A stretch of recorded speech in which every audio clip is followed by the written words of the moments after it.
What did you guys think of the PMD Kiss? My thoughts on it are, I love the idea that I can do this on my own.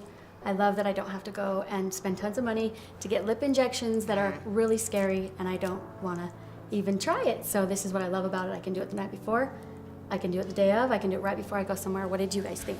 I think, you know how it makes your lips plumper and the blood come to your lips and stuff, and I've noticed it's helped my fine lines around here. I'm anxious to see the picture. I took a picture before, and I'm anxious to do another and be able to see that, because Yeah, and after a long time of using this, think of how much better our lips are going to be, and the aging process is going to be a lot less. So I'm excited about that. Yeah, my husband, Andy, has said, your lips are looking bigger. I think it's really working, and it's hard to see it on yourself when you're looking at yourself every day, but I've had a comment, and my girls have noticed. So that's exciting to know that we're having results from using it.